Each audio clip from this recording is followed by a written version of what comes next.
आज मैं जिस फिल्म का रिव्यू करने जा रहा हूँ उस फिल्म का नाम है बाहुबली। आई एम सॉरी, फिल्म का नाम है देवरा। देवरा फिल्म मैंने आज देखी और जो मुझे सबसे पहला इनिशियल आइडिया फिल्म को देखते देखते एहसास हुआ कि मेकर्स बनाना तो बाहुबली चाह रहे थे, बाहुबली की तर्ज पे ही जो कॉन्सेप्ट है वो पूरा बाहुबली की तर्ज पे ही था, लेकिन कहानी अलग है। लेकिन जो उसकी आत्मा है वो बाहुबली से बहुत मेल खाती है। फॉर एग्जांपल आपको एहसास होगा कि जो जूनियर एनटीआर साहब हैं वो अमरिंदर बाहुबली का किरदार निभा रहे हैं, सैफ अली खान जो बेहरा का किरदार निभा रहे हैं, आप समझ लीजिए कि वो बेहरा ना होकर वो भल्लाल देव हैं, राणा डुगुपति हैं, और अयप्पा सिंगप्पा जिस तरह से हमने कटप्पा देखा था बाहुबली में, उस तरह से इस तरह के किरदार हैं। प्रकाश राज सिंगप्पा हैं और एक अयप्पा हैं। ये इस तरह का पूरा लेखा जोखा तैयार करा गया था कि किस तरह से, क्योंकि पार्ट 1 करके फिल्म को रिलीज़ करा गया, यानी कि आप नेक्स्ट जो पार्ट 2 आएगा तो उसमें क्यूरियोसिटी जनरेट हो जाए। बनाना तो बाहुबली चाह रहे थे लेकिन बना कुछ और है।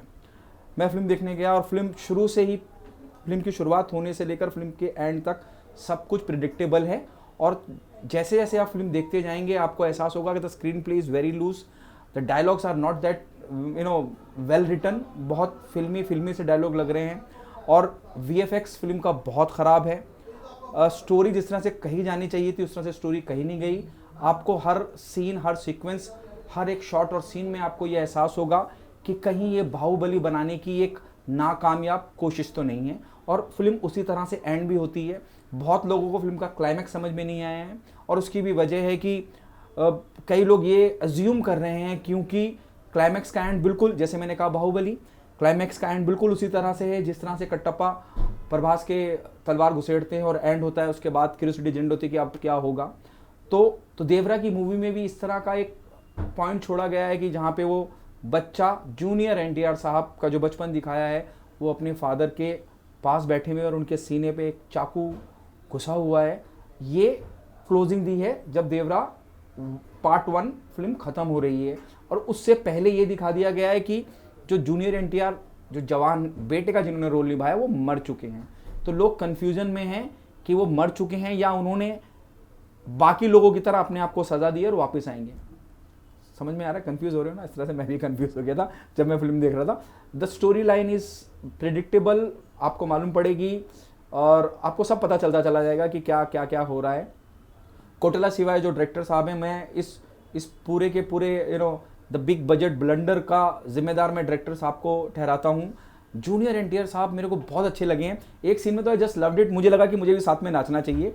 उनके फ्रेंड अयप्पा की बेटी की शादी है और जब वो नाचते हैं वो लुंगी उठा के, इट वॉज माइंड ब्लोइंग। मुझे फर्स्ट हाफ जब मैं देख रहा था तो मैं टेलीस्कोप से देखने की कोशिश कर रहा था कि मुझे जानवी कपूर कहीं नज़र आ जाए, तो फर्स्ट हाफ में तो जानवी कपूर नज़र नहीं आई हैं। अब मैं बात करता हूँ जानवी कपूर की। जानवी कपूर क्यों थी फिल्म में मुझे समझ में नहीं आया। इतनी सारी, मैं रेसिज्म की बात नहीं कर रहा हूँ या मैं किसी के रंग भेद को लेकर टिप्पणी नहीं कर रहा हूँ, बस आपको फिल्म है तो फिल्म के माध्यम से आपको बताने की कोशिश कर रहा हूँ। बहुत सारी काली काली लड़कियाँ और बीच में ये अकेली गोरी लड़की जो गाँव वाली लग भी नहीं रही है, ऐसा लग रहा है डिज़ाइनर वेयर कपड़े पहन के आई है। उनका होना ना होना ना के बराबर रहा। मुझे लगा कि उनको सिर्फ एक गाने के लिए ही लिया गया था। जूनियर एनटीआर साहब शुरू से लेकर एंड तक बहुत बहुत इंप्रेसिव, बहुत अच्छे लगते हैं। सैफ अली खान इतने बेहतरीन कलाकार, इतने दिग्गज एक्टर हिंदी फिल्म इंडस्ट्री के, मुझे वो बहरा कम दूध वाला ज़्यादा लग रहे थे। उनका आप पूरा का पूरा बॉडी लैंग्वेज देखिए, उनका कॉस्ट्यूम देखिए, उनके खास करके उनके बाल देखिए आप जिस तरह से कटिंग कराए हैं। जो नेक्स्ट वर्जन है, जो उनका बुढ़ापे का वर्जन है, वो तो फिर भी बेहतर लग रहा है। लेकिन आप शुरुआत वाला जब बहरा देखेंगे या सैफ अली खान साहब को देखेंगे तो आपको एहसास होगा कि अरे यार क्या इस्तेमाल किया है उनका। मतलब I don't find him that appealing, that promising. और इस फिल्म के अंदर जो इतने सारे लूप होल्स हैं कि मैं अगर बताने चालू करूँगा तो शायद मेरा रिव्यू ना जाने कितना लंबा होगा। कंटेनर पे जाके, मतलब शिप पे जाके हमला कर रहे हैं, पायरेट्स ऑफ कैरिबियन, क्या वो अंग्रेजी फिल्म में उसका नाम मेरे को सही से याद नहीं। आप जाके शिप पे हमला कर रहे हैं, वहाँ से सामान उतार रहे हैं, मतलब लूट रहे हैं। ये पॉसिबल हो सकता है क्या कि दो आदमी, कंटेनर 50-60 किलो का वजन एक आम आदमी उठा नहीं पाएगा। वहाँ वो कंटेनर लेके नीचे कूद रहे हैं और पानी में वो कंटेनर लेके जा रहे हैं। मतलब it looks so weird, it looks so unbelievable कि यार ऐसा कहाँ होता है। एक सीन और भी है, आप सोचिए, कि आप नेवी के शिप पे हमला कर रहे हैं, कई लोगों को आप मार देते हैं, कई लोगों को आप ज़ख्मी कर देते हैं, और उसके बाद नेवी वाले सांस नहीं लेते कि आप कहाँ रह रहे हैं, आप कहाँ जा रहे हैं। और ऐसे ना जाने कितने सारे लूप होल्स हैं। जितना हवा क्रिएट कर रखा था फिल्म का, फिल्म में वैसा कुछ भी नहीं है। जैसे मैंने पहले भी कहा कि जूनियर एनटीआर साहब एक बहुत बड़े एक्टर हैं, ग्रेट एक्टर हैं। उनकी फ़ैन फॉलोइंग अनगिनत लाखों करोड़ों अरबों जो जितने नंबर्स आप सोच सकते हैं उतने में।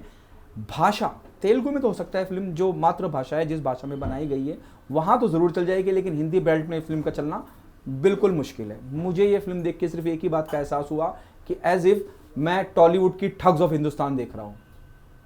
It's so bad. मेरी तरफ से इस फिल्म को 5 में से 1 स्टार, और वो भी सिर्फ और सिर्फ जूनियर एनटीआर साहब की मौजूदगी के लिए। आप जाइए फिल्म देखिए। अगर आप मेरे इस ओपिनियन से डिसएग्री करते हैं, प्लीज़ कमेंट में गालियाँ बकिए। फिलहाल के लिए इतना ही। अल्लाह हाफिज़।